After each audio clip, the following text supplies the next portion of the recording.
भारत में ऐसे कई रहस्य छुपे हुए हैं जिनका अनुमान लगाना काफी मुश्किल है। भगवान का अस्तित्व मानना है तो यूपी में मथुरा से 15 किलोमीटर दूर बसे वृंदावन के करीब निधिवन में जाइए।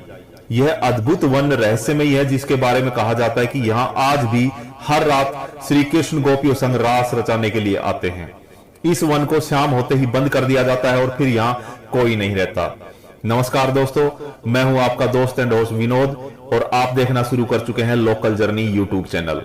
दोस्तों, इस अद्भुत वन वाटिका को लोग निधिवन और मधुवन के नाम से जानते हैं। आइए इस वीडियो में वृंदावन के इस निधिवन से जुड़ी कुछ अद्भुत रहस्यमयी बातों को जानने की कोशिश करते हैं। इस वन की सबसे खास बात यह है कि अगर वृंदावन में सबसे ज्यादा बंदर कहीं हैं तो यही हैं, लेकिन शाम होते ही ये बंदर चले जाते हैं और उसके बाद बिल्कुल नजर नहीं आते। बंदर ही नहीं, कोई भी जीव जंतु यहां शाम के बाद नजर नहीं आता है।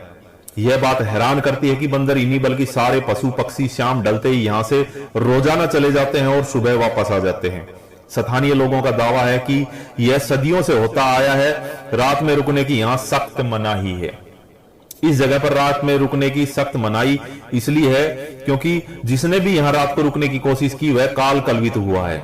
वृंदावन के स्थानीय पुजारी गिरीश पंडित के मुताबिक अगर किसी भक्त साधु संत ने निधिवन में रुकने की गलती की तो वह 24 घंटे से ज्यादा जिंदा नहीं रह पाया है। दोस्तों, ऐसा कहा जाता है कि भगवान का दर्शन उस अमुक व्यक्ति को जरूर प्राप्त हो जाता होगा, लेकिन वह भगवान की अपार ऊर्जा को देखकर उस ऊर्जा को सहन नहीं कर पाता होगा, लिहाजा उसकी आंखों की रोशनी चली जाती है। स्थानीय लोगों और पुजारियों के मुताबिक उनकी मौत भगवान श्री कृष्ण के दर्शन के बाद ही होती होगी। यही वजह है कि उन सभी लोगों की समाधि इसी वन में बनाई गई है। आमतौर पर पेड़ की शाखाएं ऊपर की ओर बढ़ती हैं, लेकिन यहां पेड़ों की शाखाएं नीचे की ओर बढ़ती हैं, यानी कि जमीन की ओर बढ़ती हैं।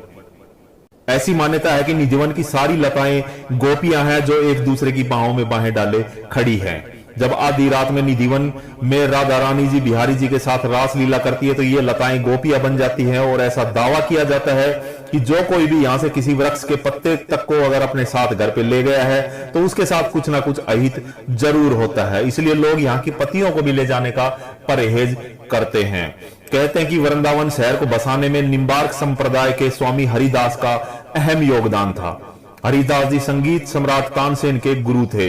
इतिहासकारों के मुताबिक 15वीं सदी में जब उनका जन्म मथुरा के करीब एक गांव में हुआ तो कृष्ण भगवान और राधा की भक्ति में वो लोग डूब गए।